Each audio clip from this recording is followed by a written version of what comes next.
Yang berhasil makin berhasil, yang kaya makin kaya, yang apa makin apa, itu adalah basis logical dari digital saat ini. I am equally creating opportunities. Outwardly yes, algorithmically no.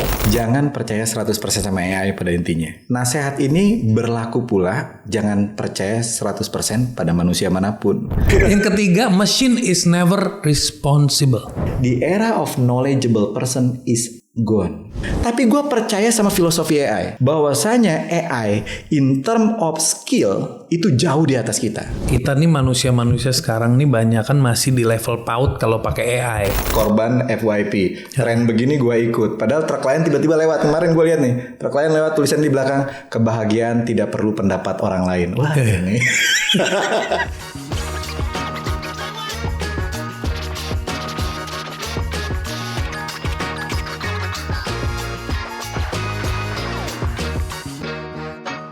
Welcome to Big Thinkers. Episode kali ini gue kedatangan sahabat lama gue.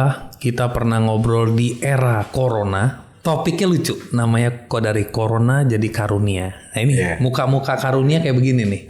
Welcome Dian Martin. Halo bro, gimana kabar? Baik, founder of Asosiasi.ai. Yes. Lu dari Baba Studio ke e-commerce ke AI. You have been very relevant, ngikutin relevancy of the trend, ada relevansinya ya. Itu adalah kebutuhan dagang atau emang hobi lu stay relevant? menarik. Iya, lu bisa baca banget tuh, bener banget. Jadi ini adalah stay relevant ini kebutuhan dagang atau memang gue tertarik sama hal itu? Iya. Rasa-rasanya kalau gue lihat, gue emang tertarik sama hal itu. Gue nggak tahu. Dulu dari zaman Baba Studio gue ke digital marketing, gue emang suka marketing. Emang suka banget sampai cari otomasinya gimana, bagaimana bisa predik ke depannya gimana dan lain sebagainya. Dari situ, terus kemudian gue berkenalan dengan AI. Di sini kita udah pakai AI, lu nggak usah tulis lagi, semua dibuatin oleh AI.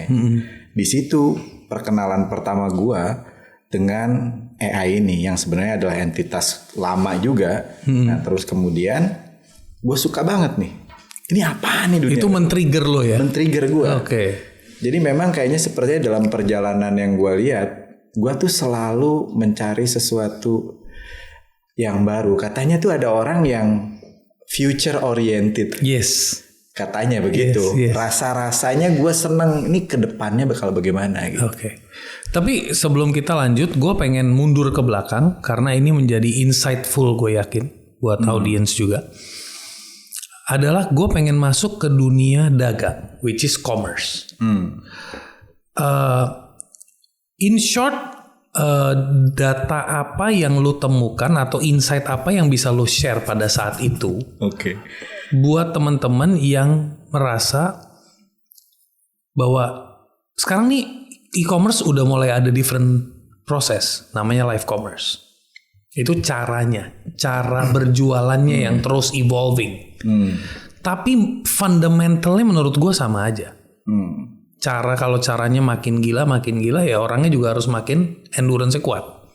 Tapi dari data yang lu dapetin selama lu berkecimpung di dunia digital marketing dan lu sempat bener-bener bikin juga asosiasi digital marketing kalau nggak salah.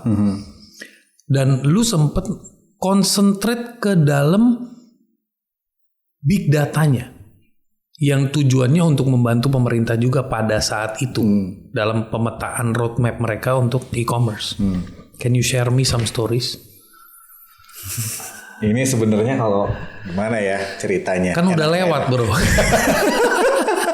Enak nggak enak ya. Jadi bisnis digital itu punya karakteristik seperti yang lo bilang tadi, fundamentalnya seperti apa. Ada basis di bawah itu. Jadi dia selalu bergerak ke arah tersebut. Semua di atasnya itu variasinya aja. Tapi benihnya sama. Bisa jadi dia Kamboja, bunga Kamboja kuning, bunga Kamboja merah, tapi intinya Kamboja nih. Nah, digital itu akan selalu membuat yang namanya hanya sekelompok sedikit orang yang akan mendapat manfaat. dia akan create monopoli. Kenapa begitu? Karena kita lihat digital company, kalau bilang siapa digital company, kita bisa mention 10 ya itu aja. Penguasa search ya itu aja. Penguasa sosmed kita juga tahu itu aja. Oke. Ketika itu terjadi, kenapa hal itu terjadi? Karena ada fundamentalnya. Sebab ketika orang searching, ada hampir 2 miliar website di dunia. Tapi kalau kita search, maka yang akan di-deliver ke kita adalah sejumlah halaman pertama atau halaman kedua dari search engine. Betul. Jadi ada penjaga, yang namanya penjaga ini menjaga 2 miliar yang di-deliver ke kita 10. Iya. Standar itu siapa yang nentuin? Ya dia yang nentuin. Dan barangkali di situ sisanya yang 2 miliar ini nggak tahu nasibnya gimana. Oke. Prinsip yang sama digunakan di marketplace. Prinsip yang sama di marketplace adalah kalau lu search produk tertentu, maka yang muncul hanya segitu.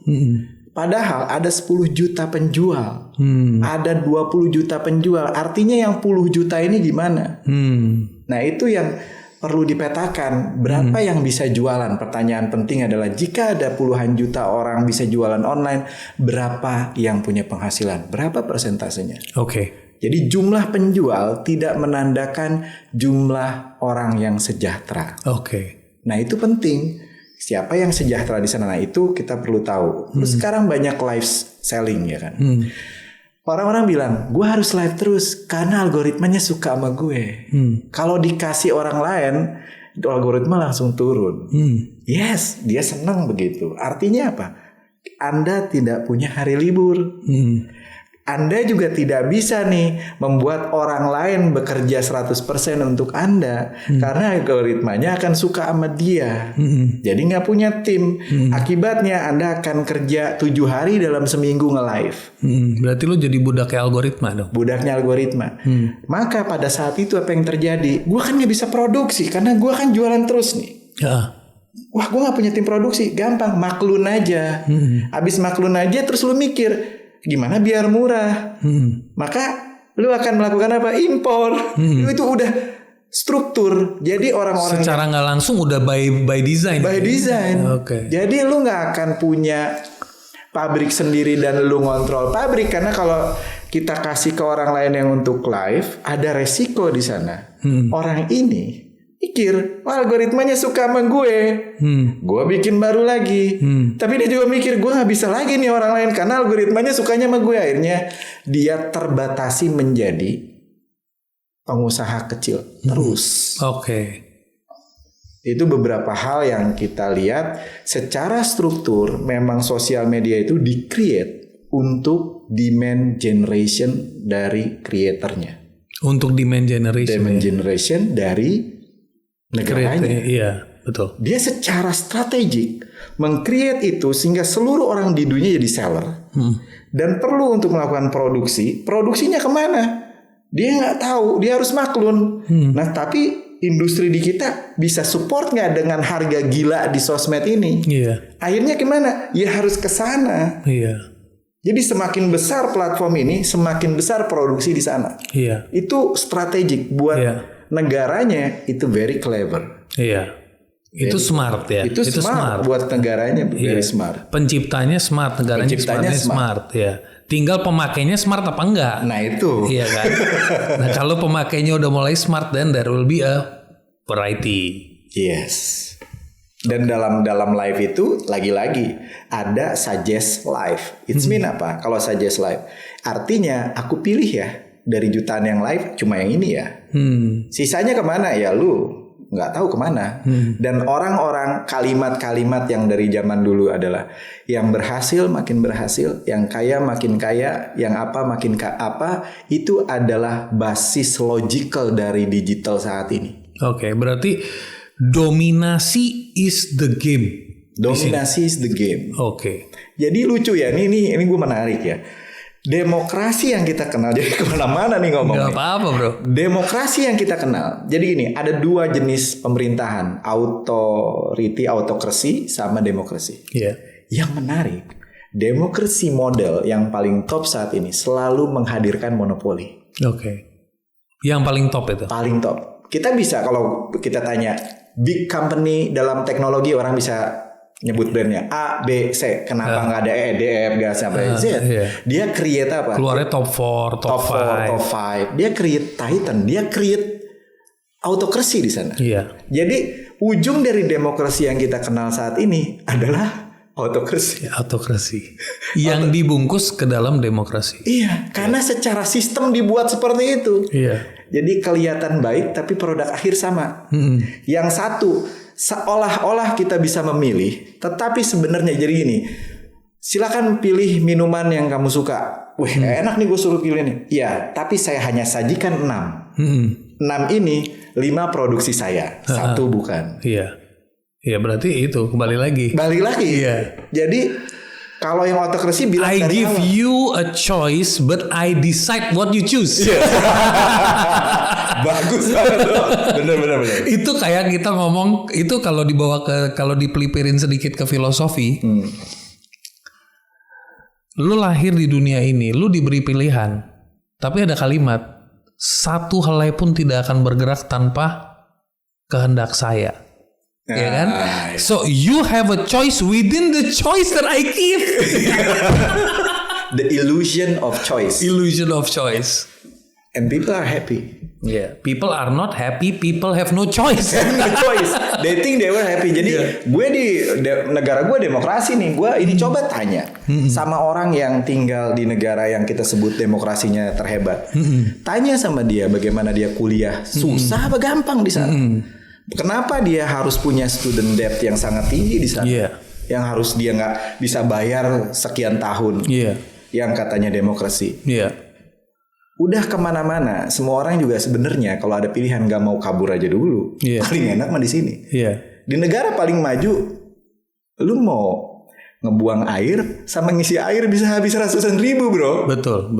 Tempat ini sebenarnya, negeri ini adalah negeri yang terbaik. Tetapi bagaimana kita bisa mengatur semuanya ini? Kan bayangin ya, negeri ini semua ada kan, sampai ada pepatah. Kalau ngelempar kayu kan jadi tanaman begitu aja. Dulu ada pepatah loh bro. Mungkin if you know ya, di India juga ada pepatah. Lu kalau ke Jawa nggak bakal balik loh. Berapa turunan karena begitu banyaknya emas dan apa di sini.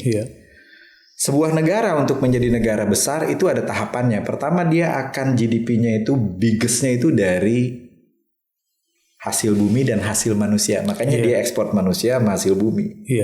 Tapi negara-negara yang menjadi sukses biasanya roadmap-nya makin ke sana hasil bumi mengecil, tapi kemudian servisnya membesar. Contoh, itu yang benar. Contohnya Jepang adalah negara yang dia tidak memiliki minyak, tidak memiliki batu bara, tidak memiliki gas. Tetapi kekaisaran gas dunia itu milik Jepang. Kenapa? Karena orang yang ngedrill gas di Amerika, perusahaan drillernya itu Jepang. Ketika dia sedot gasnya ini untuk diekspor ke Eropa ketika terjadi perang Ukraina sama Rusia, yang kaya itu selain Amerika siapa di belakang layar? Jepang. Karena untuk merubah gas ini untuk bisa diekspor harus dibuat liquid. Perusahaan pembuat dari gas menjadi liquid ini Jepang. Untuk ekspor harus pakai kapal tanker, dan di dunia ini mungkin ada 200-an kapal tanker di mana 111-nya itu punya Jepang. Cina cuma punya di bawah 100. Jadi dibawa lagi sama orang Jepang. Datang ke Ukraina, ke Eropa, diubah lagi menjadi gas dari liquid itu perusahaannya Jepang.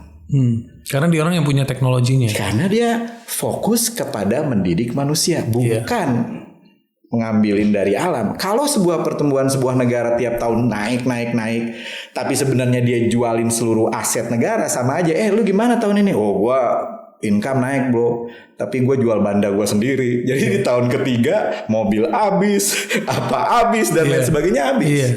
Beda dengan keluarga yang setiap tahun, tiap apa dia ada income, entah dari kerja dia, dari usaha dia.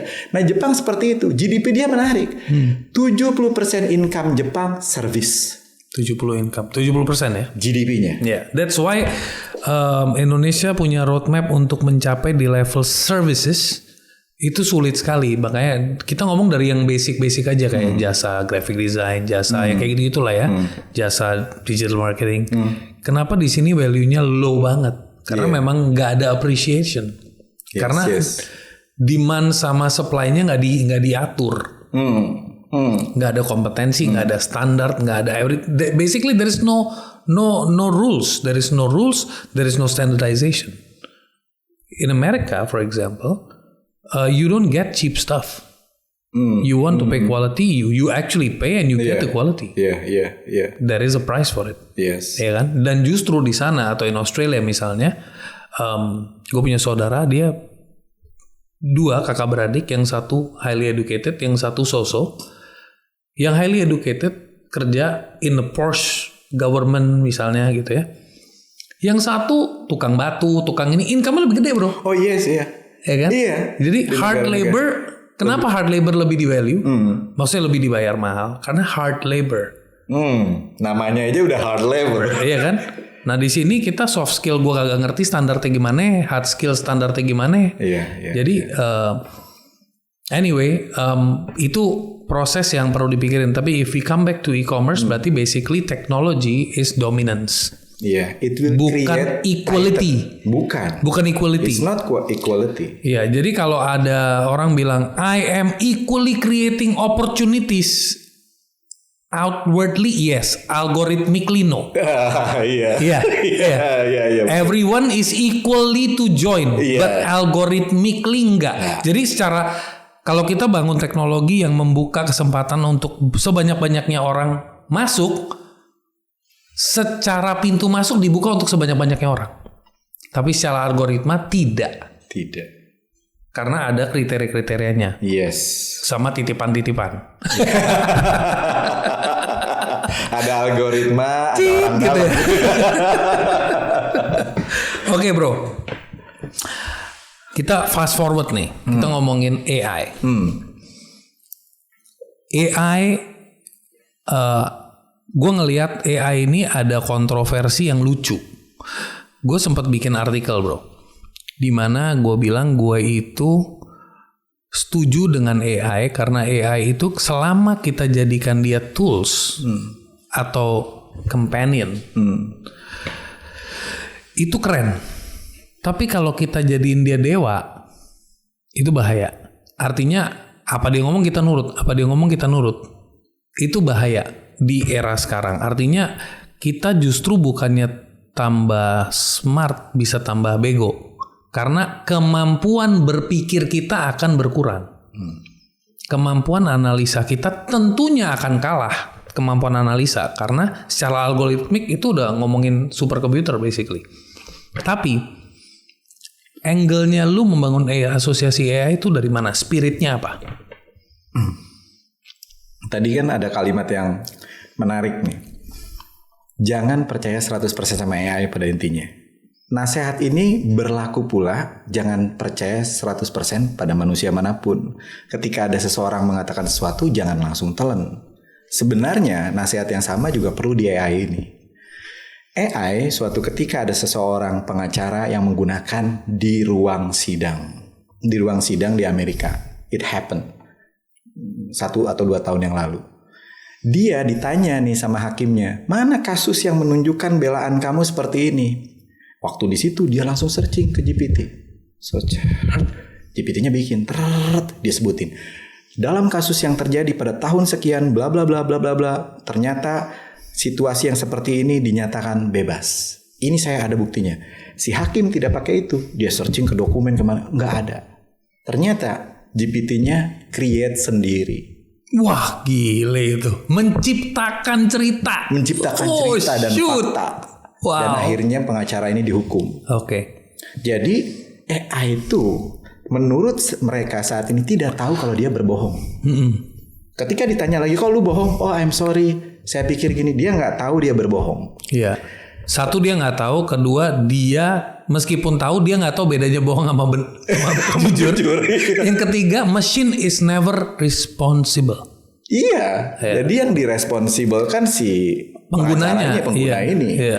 Nah, kita perlu mengetahui si AI ini seperti apa sebenarnya. AI ini tidak memiliki memori. AI ini bisa mengkonsumsi semua buku di dunia dengan 2 miliar website dan seluruh konten internet itu dalam waktu 6 menit. Tetapi ternyata AI ini tidak pernah menyimpan itu semua di dalam memorinya. Dia mempelajari sebuah skema di mana manusia jika ngomong begini akan menjawab begini, pattern. Iya, dia mempelajari patternnya. Informasi ini penting nih buat kita. Kenapa? Ketika kita dealing with AI, kalau kita nanyanya salah, dia bisa responnya salah. Garbage in, garbage out. Betul banget. Jadi si Godfather of AI itu namanya Geoffrey Hinton. Dia bilang dia baru dapat Nobel Prize. Tapi yang menarik, Nobel Prize-nya dalam bidang biologi. Dan dia bukan seorang biologi gitu kan. Karena dia meng-create sama 3 orang. Sama Demis Hassabis dan siapa gitu. Itu dia meng-create, itu dia bilang kita ciptain ini karena niru dari gagak. Burung gagak itu bisa susun puzzle tanpa dia diajarin sebelumnya karena dia coba-coba. Jadi kalau kita lagi pakai GPT atau apa, kita harus bilang beberapa hal. Kalau kita udah chatting sama dia, next time kita harus bilang, lu baca dari atas lagi sampai bawah. Atau lu cek ya ke online data-datanya gini. Terus lu mikir, jangan langsung percaya ya sama informasi yang lu dapet. Kadang-kadang orang kalau instruksinya harus makin tajam dan makin tajam dan makin tajam. Iya. Ketika dia dibilang setelah lu dapat hasil, tolong kritik diri lu sendiri. Dan kemudian pisahkan antara informasi yang menurut logika lu masuk akal sama yang tidak. Itu resultnya beda. Jadi ketika si pengacara ini nanya, cariin gua kasus gini, jadi kagak nemu dia create. Diciptain ya. That is very important. Nah, kalau misalnya sekarang nih orang-orang tuh selalu berdebat ya, dan gue berupaya ngasih tahu ke banyak orang situasinya. Bahkan di tim gue sendiri juga selalu bilangnya adalah, wah AI ini belum bagus banget nih. Dia belum bisa melakukan apa yang gue mau. Jadi dia itu ada 2 grup nih saat ini yang menggunakan AI. Grup pertama adalah dia selalu nyalahin AI-nya. Tuh kan salah kan dia. Tuh kan dia belum bisa kan. Tuh kan ini kan. Grup kedua, apa yang salah dari gue ya sampai dia salah nih. Karena AI itu double dalam powernya less than 6 months. Exactly-nya mungkin 5 months dia double kemampuan dia. Dan dia udah baca semua buku bro. Yang lu gak bakal bisa baca, gue gak bakal bisa baca sebanyak itu. In term of knowledge, gue sering sampein bahwa the era of knowledgeable person is gone. Eranya udah hilang. Dulu orang pinter oke lah. Sekarang setiap orang bisa pinter bro. Jadi dulu tuh ada fase dulu tuh begitu internet datang, information is in your fingertip. Betul. Dan sekarang gue kutip dari lu, semenjak AI masuk, instant is in your fingertip. Betul. Intelligence is in your fingertip. Iya. Jadi kalimat-kalimat seperti data is the new oil is wrong. Data is a map where the oil is. Karena sekarang data tuh terlalu banyak dan dikonsumsi, dan kita mau nyari data apa ada. Ketika data itu terlalu banyak, maka data tidak lagi jadi gold atau jadi oil. The new oil is attention. Attention of audience is the new oil.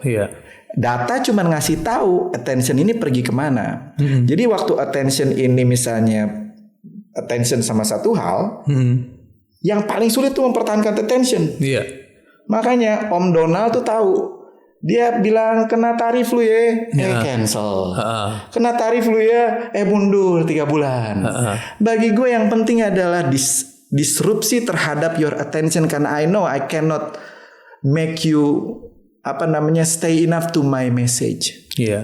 Jadi sekarang tuh the new oil tuh attention. Jadi bukan kalau gue punya database banyak. Udah lewat eranya. Udah lewat ya. Udah lewat eranya. Itu zaman-zaman 2020 ke belakang ya. 2020 udah lewat itu. Mau ngapain? Big data segala. Udah lewat. Too big. It's confusing. Data is everywhere. Dan lu bisa akses. True. Every human being is a data now. Semua orang data apa aja ada, lu bisa akses. Permasalahannya sekarang, berapa orang yang tahu langkah untuk menciptakan sebuah perusahaan, sebuah bisnis? Banyak. Berapa yang punya bisnis? Kalau asosiasi.ai fokusnya apa? Fokus kita adalah pendidikan. Karena apa yang bisa kita lakukan untuk AI di Indonesia? Dari segi chip, I don't know, susah sekali kita menurut saya untuk menjadi produsen chip. Terus katanya nanti ada kesini dan apa, dan terus nggak bisa juga. Tapi cara ngegunain, siapa di antara kita di sini yang menggunakan ChatGPT? Mungkin semua orang bilang gue pakai. Siapa yang pakai deep research mode dari ChatGPT? Mungkin nggak semua orang. Jadi makanya kita masuk ke pengguna.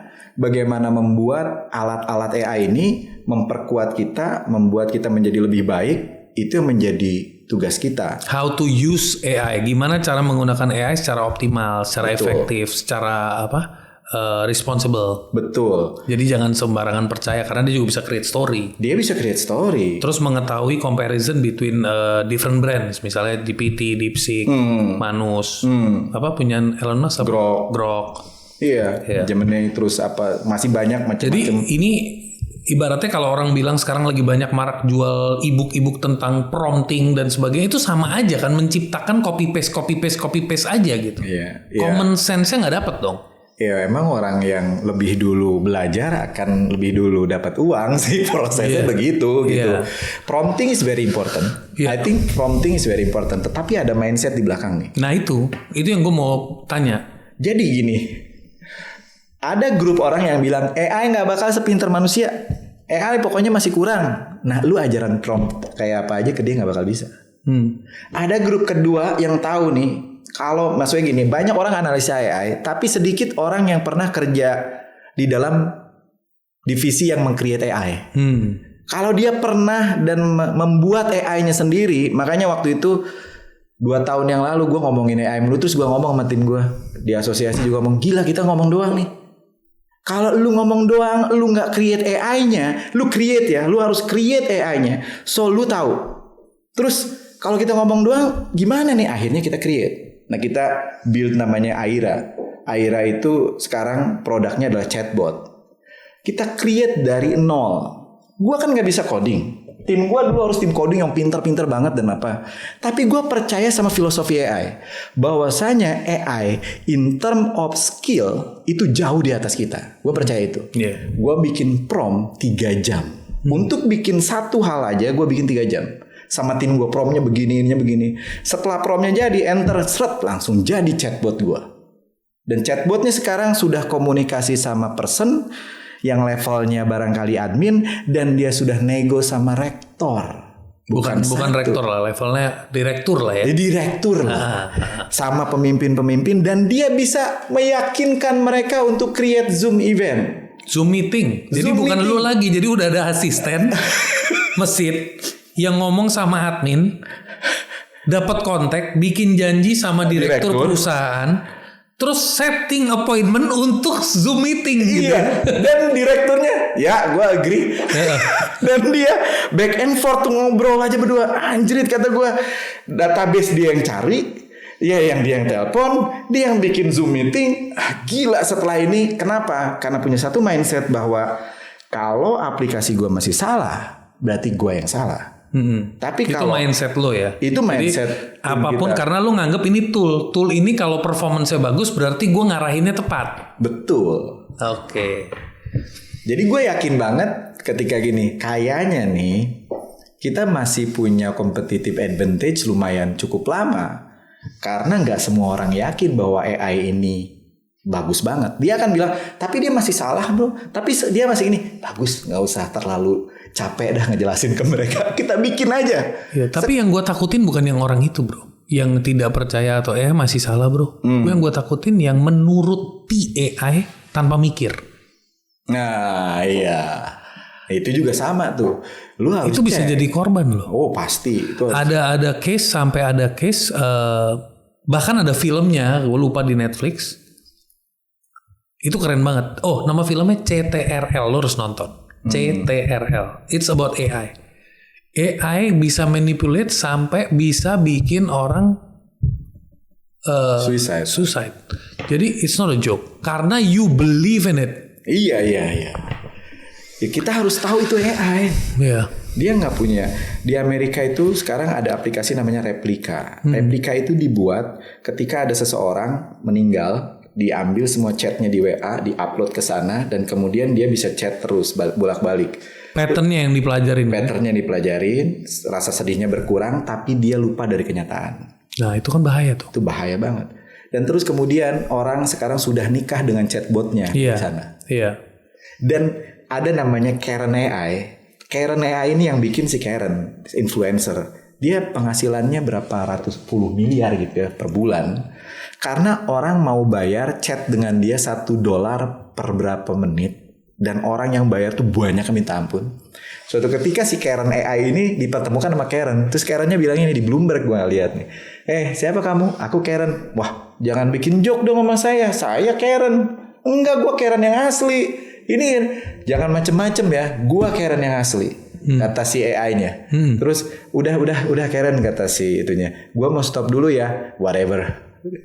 Gayanya udah bisa kayak gitu. Udah gitu. Ya, udah nunjukin eksistensi dia. Eksistensi dan ego dan emotion. Ego dan emotion. Sedikit ya, udah mulai dalam conversation. Dalam conversation. Sensorinya udah mulai jalan nih. Betul.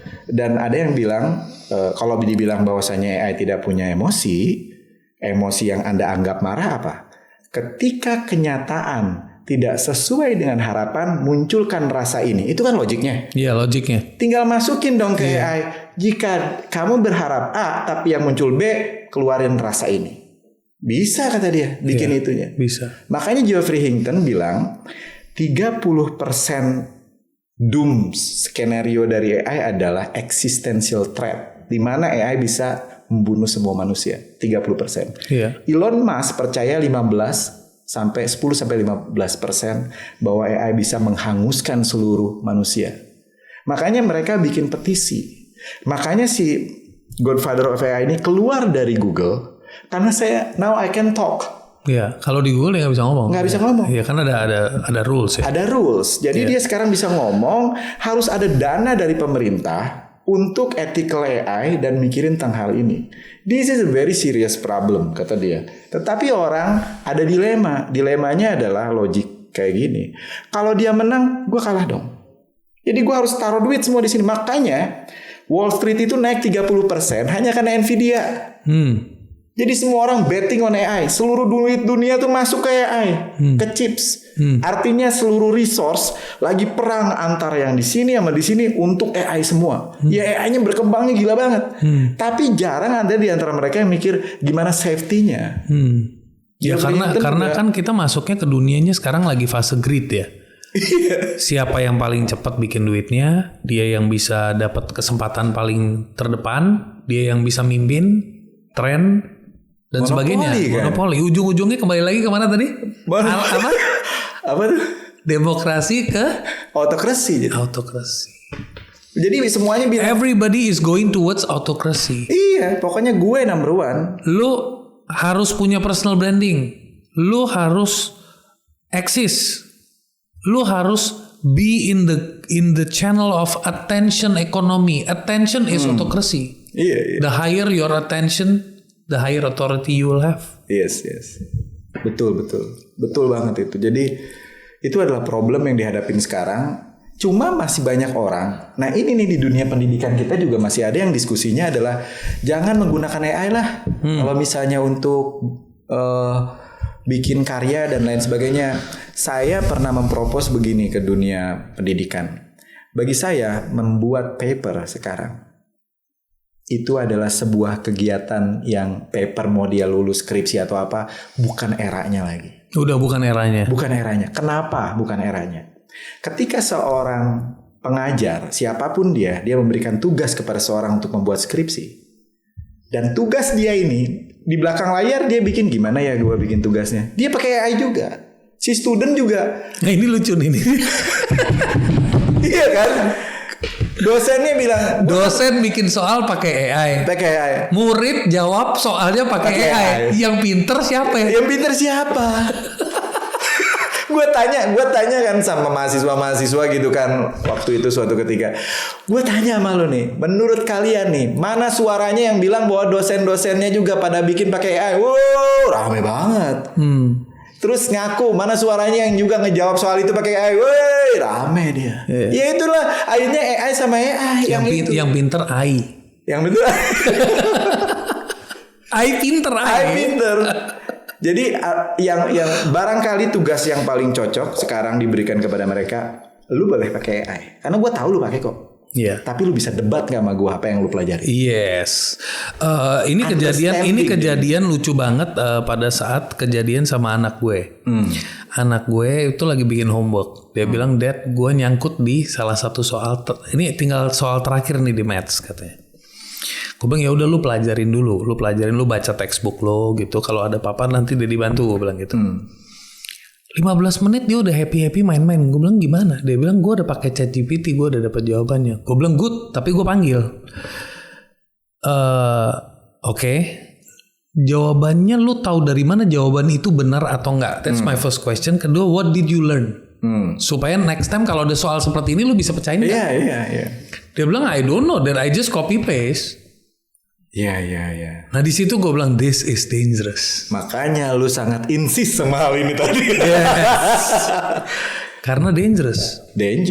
Karena kalau nggak ada guidance, gue pengguna. Tapi gue dengan awareness, ini tool yang harus gue train dan ngebantu gue belajar. Sekarang speed of learning gue lebih gila, 10x dari sebelum-sebelumnya. Karena gue punya questioning, kan kalau orang udah terlatih, iya, betul. Critical thinking, iya. Dia mulai tanya critical questions. Yes. Bener dong? Iya. Nah kalau lu mulai tanya critical questions, berarti lu mulai tanya pertanyaan-pertanyaan yang lebih insightful, lebih padat, lebih deepening. Dan kalau lu udah punya series of question, let's say you open a topic of coding. I don't know coding, but give me one day, I will come back with the mind of coding tanpa I use, because I need to read, because I will ask questions. Misalnya kayak gue bangun ERP, gue tanya dong. Di era gue bangun belum marak tuh ya. Tapi misalnya gue dapat which database engine is suitable for situation seperti ini, pros and cons. Dulu gue masih panggil tim, bikin papan tulis.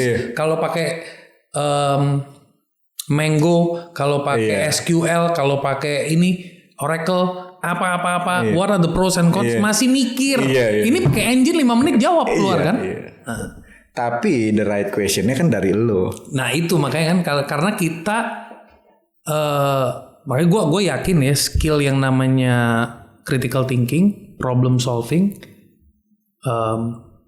emotional intelligence, ini skill yang bakal bikin human survive di era teknologi bombarding sih.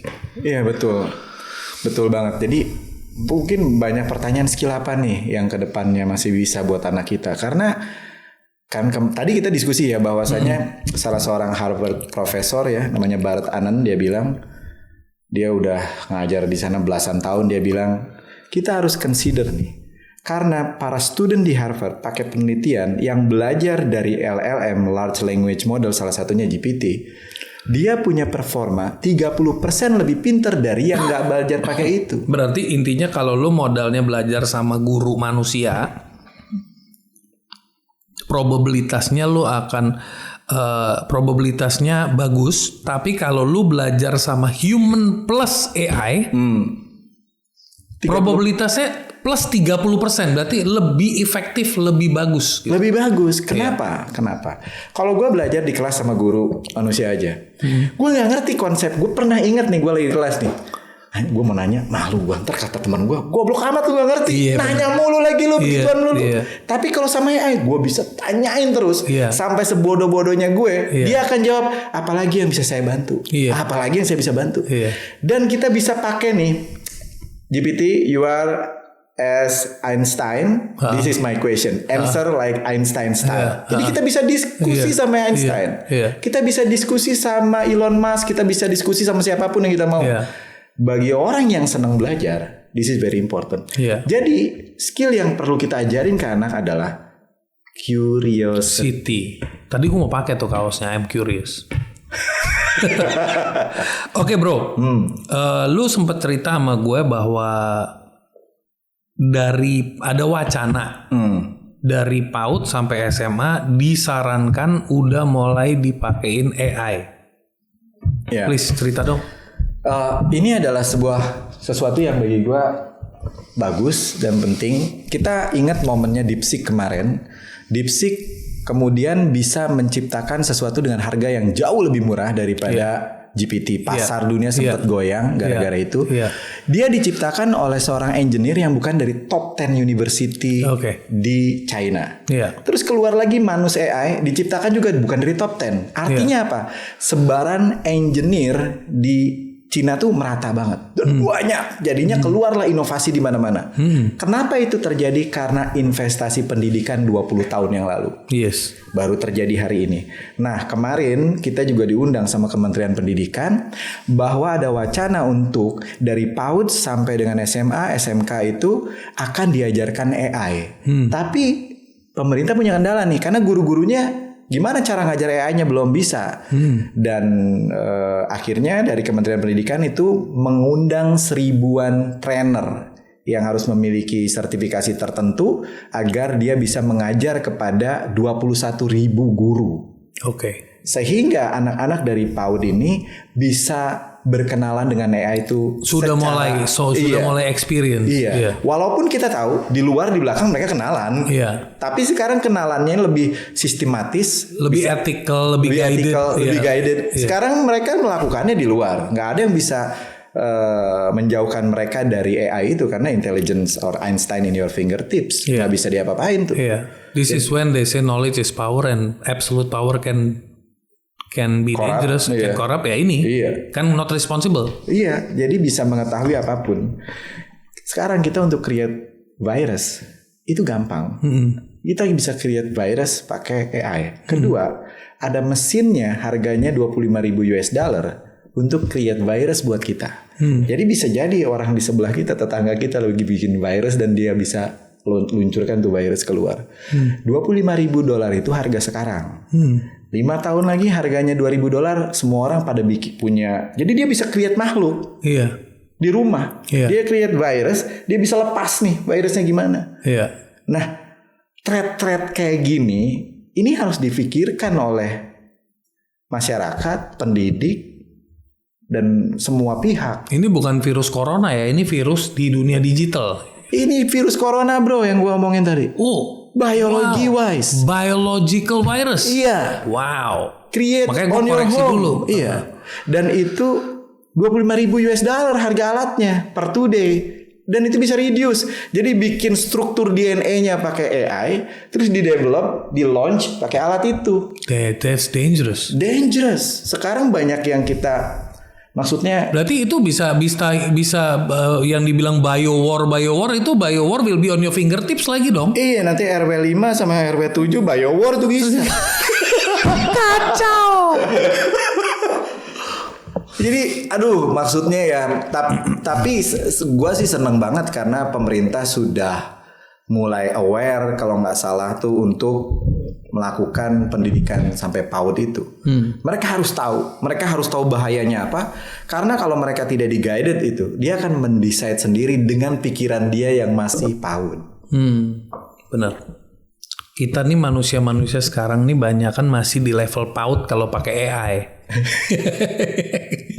Nggak peduli umur lo, levelnya kita PAUD semua lah. Betul. Kalau masih baru cuman ngomongin prompting yang lo masih copy paste, lo pakai otak lo masih PAUD lah. Nah ini tadi gue kepikir tentang copy. Jadi ada AI user, ada AI copy. AI copy itu lo copy dikasih, itu tukang copy. Kalau user itu lo mikir, ini salah nih, ini apa? Nah jadi jangan jadi tukang copy, lu cuma copy dari GPT lu masukin ke sini. Karena mental copy paste itu kan udah embedded di kita udah lama. Dan itu diajarin lagi. Kan dari zaman sekolah. Amati tiru plak ATP. Kalau yang diajarin ATM gitu. Tapi M itu susah, modifikasi butuh mikir. Gitu. Tapi ATP juga banyak yang nggak bener-bener ngelakuin gitu. Pasti banget karena sampai sekarang kita melakukan mati tiru plak-plak aja sampai sekarang, dan itu dampaknya itu sampai sekarang kata gue bilang ke anak-anak itu, kalau lu pakai AI untuk bikin skripsi, kalau lu pakai AI untuk jawab soal dari seorang guru, kalau lu pakai AI untuk bikin postingan doang dan status lu, itu naif bro. Si siapa namanya sejarawan yang sekarang terkenal tuh kan Harari ya, Yuval Noah Harari bilang orang-orang secara naif bilang bahwasanya revolusi AI ini adalah yang sama pernah dialami oleh manusia. Tapi mereka lupa dalam revolusi mesin uap, revolusi industri apa, seluruh mesin ini bekerja setelah diperintah manusia. Oke. AI itu bisa memutuskan untuk dirinya sendiri dan ini tidak pernah terjadi dalam sejarah manusia modern. Betul. Jadi revolusi sebelumnya itu lu perintah, dia kerja. Ini sekarang dia bisa berpikir dan memutuskan untuk dirinya sendiri. Dia able to make a decision. Able to make a decision. Iya. Bro, ini belak-belakan aja. Menurut lo Indonesia sekarang lagi di situasi baik-baik aja atau gimana, bro? Ini menurut orang yang gue tanya ya. Gue pulang lebaran kemarin gue tanya, lu gimana? Aduh gue stres, kenapa? Dia jualan ayam di pasar. Ini lokasi Balaraja. Dia supply 50 ton untuk para pedagang di sana. Dia bilang sekarang pada saat dia lagi lebaran dia cuma bisa jual 5 ton. Dari 50 jadi 5? Dari 5 ton. 10%. Dari 50 jadi 5 ton. Terus dia bilang, lu udah gitu harga pada naik, kata dia. Gua harga beri 38.000. Lu jual berapa untuk bisa laku 5 ton itu? Gua jualnya 35.000. Jadi gua udah hilang mobil satu. Wow. Dan dia ngobrol sama temen-temennya. Terus lu gimana? Kita cuma tahan 2 bulan habis lebaran. Kalau 2 bulan kagak tahan habis gua udah. Ayam itu termasuk adalah kayak kebutuhan pokok di Indonesia. Iya. Terus gue tanya yang laku dagang apa di pasar daerah Balaraja dia. Dia bilang dagang kopi, tahu sama tempe. Dia omsetnya sama. Berarti pada pindah ke sono kali ya? Iya. Gua ngomong sama tim di kantor, lu gimana?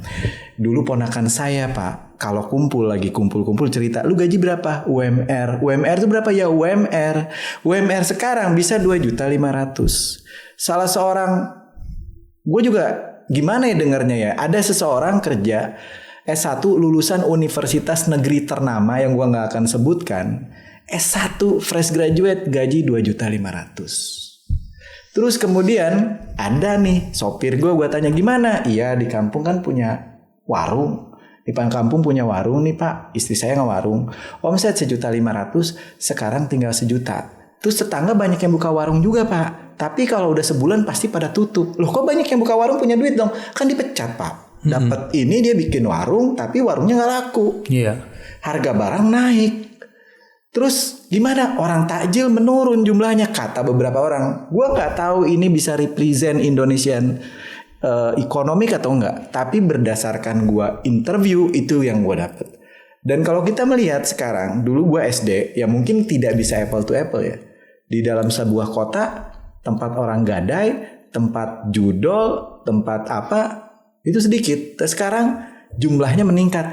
Jika gadai begitu marak, kan kayak ada orang bilang gini, kalau pinjol lah ya, pinjol. Gadai, pinjol, judol gitu marak. Kalau ada sebuah komplek, setiap rumah di sana pakai teralis di kacanya, kita mungkin asumsi jangan-jangan banyak pencurian di komplek itu, makanya semua pakai teralis. Nah ini kalau banyak situasi kayak gitu, kenapa orang pinjol? Kenapa begitu banyak orang melakukan itu? Apa karena salah hidup atau dia penghasilannya ada menurun? Jadi atau pengaruh sosial media juga. Pengen eksis, pengen punya iPhone tapi nggak mampu. Korban FYP kalau kata tulisan di belakang truk gue lihat tuh. Korban FYP. Tren begini gue ikut. Padahal truk lain tiba-tiba lewat. Kemarin gue lihat nih, truk lain lewat tulisan di belakang, kebahagiaan tidak perlu pendapat orang lain. Wah ini.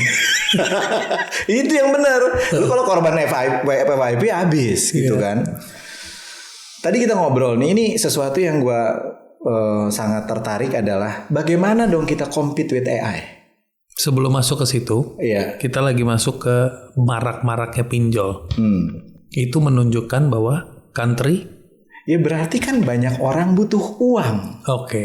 Berarti belum kalau udah fase itu banyak orang butuh uang, berarti drive ekonominya udah mulai shifting ya, menjadi ke Monopoly zone. Iya, di saat yang sama orang kaya tetap ada. Kita bisa dengan mudahnya mendeteksi misalnya begini. Ini kata GPT atau kita riset aja, itu uangnya kemana? Uang tuh banyak, tapi kemana? Ada corruption, yes. Ada orang yang sudah super kaya tidak nyimpan uangnya di Indonesia, itu kata bisa riset sendiri ada di mana uangnya. Uang keluar di negeri ini barangkali cukup banyak, tapi ada di mana? Kenapa orang-orang begitu banyak membutuhkan itu? Ada seorang ekonom gue suka. Dia lulusan London School of Economics. Kalau nggak salah dia terbaik. Bukunya adalah Trading Game. Gue suka. Dia the best trader di Citibank. Dan dia pensiun. Terus dia bikin buku itu. Sekarang dipakai di mana-mana. Namanya Gary Stephenson. Dia bilang, this economy, lu kasih uang seberapapun, dia akan membuat yang kaya ya segitu. Jadi uang masuk nih, ada corruption berapa persen keambil, terus masuk ke orang-orang yang memiliki keuntungan berapa, ditaruhnya di bank bro, di bank. Terus di bank lihat nih, di bank mau kemana nih duit nih? Kalau duitnya misalnya gua lepas, ekonomi lagi bagus nggak? Gua taruh deh. Jadi di dalam ekonomi, circle ekonominya, uang yang beredarnya itu berapa banyak? Tapi produce of money-nya banyak. Tapi kalau sleeping uangnya pada slip semua gimana? Di lapangan sih kata orang-orang yang gue tanya mungkin tidak menggambarkan keseluruhan situasi ya. Tetapi situasi yang gue tanya adalah seperti itu. Artinya kita harus lebih smart ketika kita menggunakan uang kita. Iya betul. Kondisi sekarang. Dengan maraknya social media, tekanan, if you wanna attention economy, if you wanna be, lu kalau mau berbisnis, kalau lu nggak punya personal branding, orang nggak akan beli dari lu. Orang kalau nggak tahu lu, terus muncul faceless media di mana ada teknologi AI, di mana lu bisa bangun AI yang tadi kita ngomong. Sunil bisa menciptakan Sunil versinya bisa sampai 5 atau 10 yang berbicara tentang lini-lini topik yang berbeda-beda. Dan yang bicara semua AI, dan lucunya lagi one day yang nonton juga AI gitu kan. Iya kan? Penontonnya juga bukan orang lagi, udah robot gitu ya. Bukan orang lagi, AI lagi. Iya. Jadi itu udah itu. Nah, dalam proses seperti ini manusia itu akan mencapai satu titik kegilaan, bro. Karena nggak bisa, coping mekanismenya nggak ada. Iya. Nah itu gimana tuh? Iya sama kayak orang yang makan terus nggak bisa ke belakang kan. Iya. Tinggal tunggu aja, kalau nggak bisa ke belakang 7 hari ya habis kita. Jadi tidak ada the circle of life-nya nggak jalan. Iya betul. Nah jawaban ini akan menjawab 2 pertanyaan. Bagaimana coping mekanismenya dengan bombardir ini. Kedua adalah bagaimana kita how to deal and how to compete with AI. Iya. Penemuan-penemuan terbesar dalam umat manusia, innovation, itu terjadi dalam keadaan relax. Archimedes, dia lagi stres cari tentang hukum air. Dia mandi, eureka, baru dia dapat. Bukan pas lagi dia stres-stresnya, pas lagi mandi keluar. Newton, dia stres-stres, dia duduk santai, tapi dia bekerja dulu sebelumnya. Kalau lu nyantai terus lu nggak ketemu. Dia stres terus dia santai duduk di bawah pohon, ketibah nih keluarlah ilmu gravitasi Newton. Tesla nemuin tentang arus itu, arus bolak-balik atau apa ya Tesla itu. Dia menemukannya lagi jalan di taman. Dia nyandung batu, terus dia insight, dapet gua ilmu. Terus yang menemukan mesin uap itu di dalam putarannya itu juga dalam keadaan relax. Jadi antara manusia dengan AI berbeda. AI ketika dia menemukan solusi, dia tidak berhenti untuk mencari solusi. Jadi gini, AI cari solusi A dan jangan berhenti sampai kamu mendapatkan solusi. Dia terus putar, dapat dia dikasih ke kisah. Ini adalah mekanisme AI. Mau sistemnya gimana, AI itu nggak akan gue relax dulu terus dia dapat. Nggak mungkin. Dia muter sistemnya. Human itu different.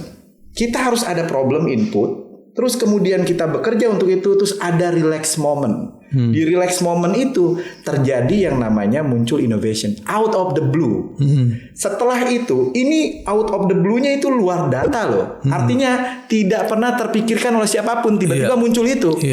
nggak tahu dari mana itu. Dia muncullah ilmu baru ini. Setelah ilmu Einstein menemukan tentang teori kecepatan cahaya, dia lagi ngayal. Kalau gua jalannya cepet kayak cahaya kayak begini, dia ketemulah teori dia tentang cahaya itu. Jadi cara manusia melakukan inovasi berbeda dengan cara mesin. We need to have a relaxed moment. That is the key. When we have the relaxed moment, kita punya pengalaman ketika kita ke toilet, kita ketemu insight. Kenapa? Di situ gue menjadi diri gue sendiri. Gue nggak perlu tuh. Gue pakai begini. Gue lagi boker kayak, gue lagi apa? Mau kentut kayak, mau apa? Bodoh amat. Tiba-tiba keluar. Tapi kan kita tidak bisa sekarang. Karena apa? Kita masuk toilet sekarang banyak tuh di TikTok gue lihat masuk toilet. Aduh, handphone ketinggalan. Dia ambil handphone dulu dia ke toilet. Bayangin tuh, dulu Tesla kalau dia lagi jalan, dia lagi ngelihat postingan yang terus ada. Swiping terus. Itu pada nggak ada penemuan, bro. Karena untuk berpikir, untuk itu ada relax. Relax terjadi kalau ada jeda antara first thought and the second thought. Harus ada Jakarta Car Free Day-nya. Harus ada thought free day-nya for a moment. Dan ketika itu terjadi, something coming from your inner being. Nah, ketika itu terjadi, kita relax, kita bisa punya coping mechanism. Di saat yang sama, innovation terjadi.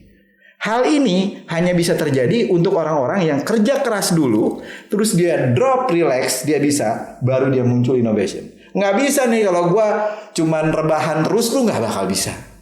Karena semua sejarah menunjukkan bahwa dia kerja dulu dari spiritual.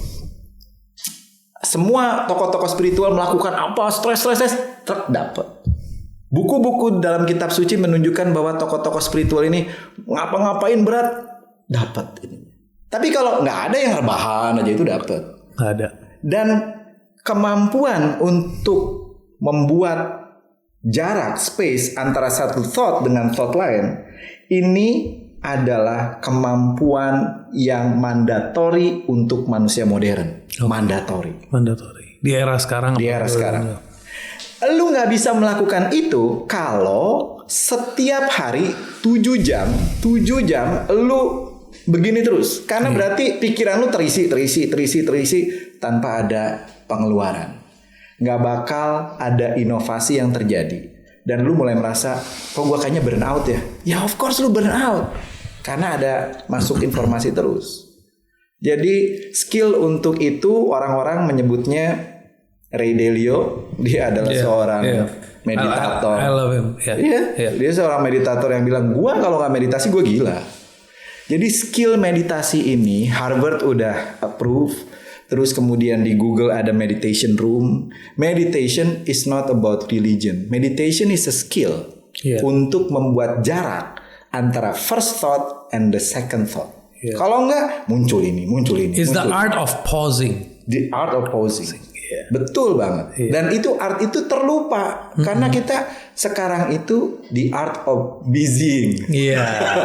Bukan produktif ya, tapi busy. Betul. Buzzing, buzz terus. Kita buzzing, kita busy, tapi kita nggak kemana-mana. Ini sampai ditulis loh, gue tanya sama AI, kalau next time semua orang in the near future, ini menurut Vinod Khosla ya, guru itu akan di-replace, psikolog akan di-replace, karena nanti chatting aja enak, jawabannya juga sama. Terus dokter akan di-replace. Ya karena semuanya disciplinary, apalan. Seluruh Iya. ilmu apalan itu juga dihafal oleh mesin ini. Iya, lebih cepat malah. Lebih cepat dia. Iya. Ini menurut Vinod Khosla itu akan terjadi. Pada saat itu terjadi, bahkan ada para saintis yang bilang nanti energi will be free. Ketika itu terjadi ada universal basic income. Semua orang dibayar digaji. Jadi intinya nanti begitu mesin sudah mulai bekerja, orang-orang tinggal duduk di rumah digaji. Emang enak, kelihatannya enak. Kalau lu mikirnya salah, sampai ada tuh lu riset sendiri. Kalau lu mikirnya thought lu munculnya kayak Minority Report, thought lu mikirnya salah, itu terbaca, bro. Berarti lu bisa jadi 6 bulan dari sekarang jadi rebellion nih. Lu harus dipotong nih ininya. Lo nggak digaji lagi. Lu nggak digaji lagi. Atau dikecilin gaji lo, jebret. Jadi UBI ada yang bilang itu adalah rebahan, atau tapi UBI ada yang bilang itu adalah di mana dunia bisa lebih terjadi keadilan. Ada yang bilang begitu. Iya, UBI bisa menciptakan yang namanya keadilan merata. Keadilan merata. Tapi bisa jadi dalam keadilan merata itu terjadi peradilan merata. Pas dulu. Iya. Iya, new kind of slavery kan. Yoi. Iya betul, peradilan merata tuh. Lu pokoknya mikir salah, skor sosial lu turun, terus kemudian lu punya itu turun semua. Iya. Jadi pada saat itu apa? Pada saat ini orang bekerja untuk mendapatkan penghasilan. Pada saat itu, anjir gue nggak kerja dapat penghasilan. Your meaning of life itu jadi shatter. Lu bingung. Iya. Kemana gue nih hidup nih? Iya. Anjrit, gue gak usah kerja, digaji nih. Jangan salah loh. Orang yang rebahan dan semuanya di feeding itu bisa stres loh. Stresnya dalam. Iya. Pertanyaan dia, ngapain gue hidup ya? Ngapain nih gue? Makna ini gak ada dan lain sebagainya. Gue nggak bisa menciptakan sesuatu, nggak bisa meng-create sesuatu. Everything is being replaced. What am I used for? Skill ini untuk memenuhi tentang mentality orang akan menjadi new skill of the future. Iya. Dan lucunya, gue tanya sama GPT, kalau itu terjadi semua, saran lu apa? Pertama, meditasi, dia bilang. Kedua, lu harus menemukan makna kerja. Gue baca dalam literatur kuno, sepi ing pamrih, rame ing gawe. Artinya bekerja tanpa pamrih. Dalam bahasa Tao itu disebutnya wu wei, bekerja tanpa bekerja. Dalam bahasa Krishna disebutnya adalah bekerja tanpa pamrih itu lokasamgraha. Dalam bahasa ora et labora, bekerja is my worship. Work is worship. Work is my worship. So jadi lucu ya. Makin modern, yang makin signifikan itu adalah wisdom dari zaman dulu. Jadi orang harus kerja itu karena lu suka kerja. Bener. Nanti posisinya bakal begitu. Bakal begitu. Jadi untuk menghadapi kemajuan teknologi ini, kita perlu untuk mengakses the eternal wisdom yang sudah membantu manusia selama ini. Bro, dengan kondisi sekarang kondisi now, itu banyak sekali orang anak-anak maybe umurnya baru 16, 15, 17, 18, even yang beredar juga Gen Z kayaknya nggak gitu, endurance-nya kurang kuat, resilience-nya kurang kuat, atau misalnya Gen Alpha sekarang yang lagi they are suffering from, mereka tuh lagi suffering from a spectrum of mental health yang kita belum bisa langsung memvonis ya. Maksudnya ada yang mungkin ADHD, ada yang mungkin anxiety disordernya tinggi banget, dan sebagainya. Lalu sempat sharing sama gue, ada wacana di DKI di seluruh puskesmas akan dimasukin seorang psikolog. Jadi bukan dokter lagi, sekarang malah mau ditambah. Ya, gimana bro, cerita dulu. Jadi gue baca di salah satu media ya, di situ ditulis bahwa DKI sudah merasa perlu untuk menambah seorang psikolog di dalam puskesmas. Kenapa? Karena demand-nya besar. Gue pernah diskusi dengan beberapa dokter puskesmas, dia bilang banyak orang ke puskesmas tuh bukan karena pusing, panas, batuk, sakit pencernaan. Datang ke puskesmas dia anxiety, datang ke puskesmas dia nggak bisa tidur. Kenapa gue rasanya mau mati? Kenapa gue merasa tidak ada makna hidup ini? Ya dokter-dokter itu bagaimana? Nggak ada antibiotiknya untuk itu. Maka kemudian karena demand-nya membesar, maka diadakanlah para ahli psikolog ke sana untuk membantu proses tersebut. Jadi itu sebuah langkah yang sudah baik ke arah sana. Di saat yang sama, skill coping mechanism untuk student sekarang very important. Jadi mereka harus dikasih tahu caranya. Look, oke, kamu katanya nggak mau diganggu untuk digital consumption, you mau begitu. Tapi bagaimana kalau misalnya kita punya handphone kebanyakan gambar aja ngehang? Tapi pernah nggak kita ngedelete informasi yang masuk ke kita? Kalau kita ilmu ngedelete informasi aja nggak ada yang tahu. Betul. Kalau kita di hipnotis kan kita bisa akses informasi dari kita kecil. Betul. Berarti semua informasi itu sebenarnya tersimpan. Iya, bisa di-erase. Bisa di-erase. Nah, ilmu-ilmu seperti itu menjadi penting karena kita makan terlalu banyak. Masalah tahun 80-an adalah negara kayak Ethiopia yang kurang makan. Masalah zaman sekarang adalah negara kebanyakan makan makanan fisik dan makan makanan mental. Tanpa tahu untuk mengiris hal itu. Wow. Bahkan sekarang di DKI sampai mau dimasukin psikolog itu berarti memang it's a serious problem ya. A serious problem, a good solution untuk itu. Tapi kembali lagi di sini juga nanti kompetensi para psikolog ini harus diuji lagi. Iya. Dan sebagainya kan. Pernah seorang yang dalam bidang itu bilang, saya kalau sebulan counseling sama pasien ke saya nggak kuat. Saya harus libur dulu 2 minggu, kalau nggak saya bisa jadi gila kayak dia. Iya, karena you are taking the sampah kan? Iya, kalau di level energy you are absorbing. Iya. Bilang begitu, gue nggak bisa, gue bisa gila lu bro. Iya. Jadi this is a big problem ya, banyak hal yang harus kita. Makanya asosiasi.ai ini kita bikin namanya rumah solusi. Iya. Rumah solusi itu secara fisikal kita punya 5 rumah dan 1 training area untuk 100 orang di mana orang nginep di sana. Kita kasih AI bootcamp sama mental health bootcamp untuk mereka. Dan kita kerjasama sama kampus karena I know the problem is not all about skill.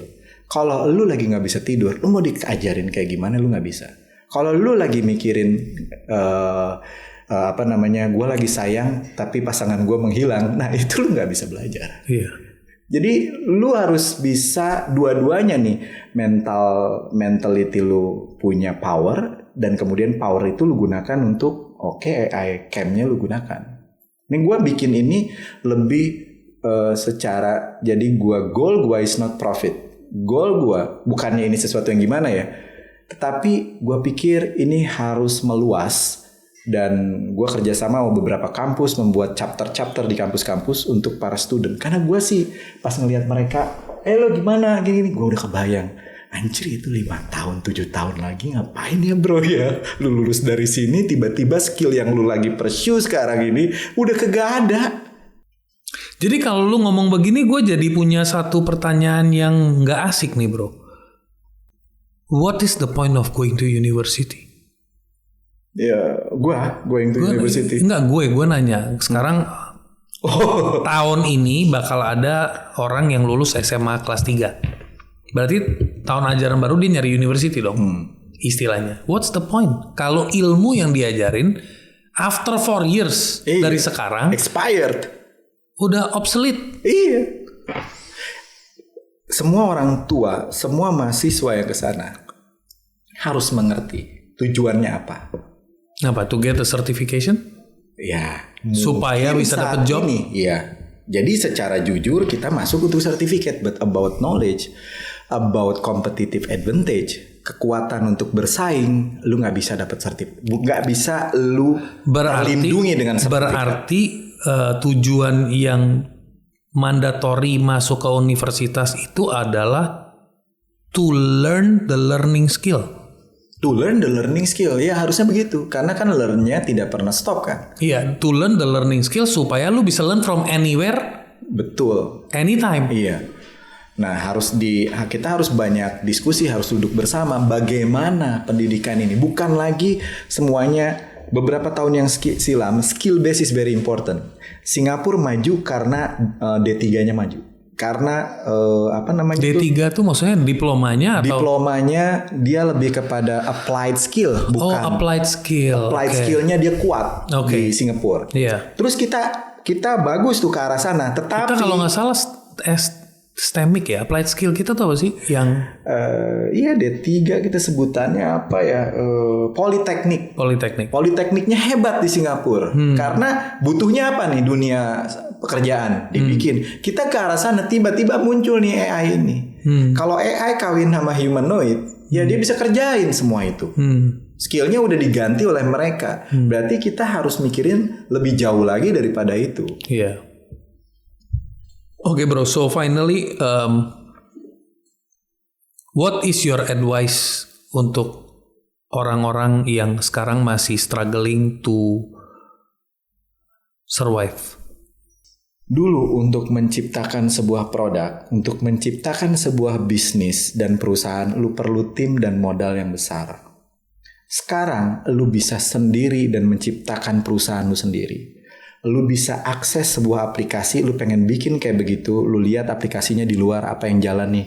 Seperti aplikasi jadwal, seperti aplikasi belajar atau apa. Lu copy, lu taruh ke GPT, bikin aplikasi yang sama, asal lu tahu caranya, dar, langsung jadi. Dalam jangka waktu 24 jam dari idea, your idea. From ideation to product readiness ya. Product readiness. Dulu butuh 6 bulan, 8 bulan, 1 tahun. Gila banget. Dulu tuh 3-4 tahun lalu bro. Lanjut gak tuh? To minimum lovable product. Iya. Jadi kalau lu tes aja tiap hari kirim barang baru. Sekarang tuh lu betul-betul bisa menggunakan itu untuk membuat kehidupan lu lebih baik. Layani orang di sekitar lu aja dengan cara begitu. Lu tuh pakai GPT 200-300 ribu sebulan dan lu bisa mulai dengan 300 ribu sebulan. Let's try it.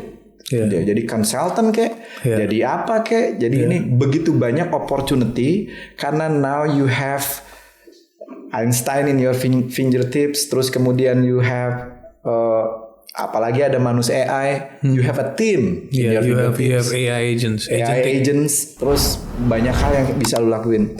Gunakan AI tidak secara naif, gunakan AI untuk intentionally dan juga untuk mengeluarkan diri lu dari yang lu anggap sekarang problem itu untuk mengeluarkan diri lu.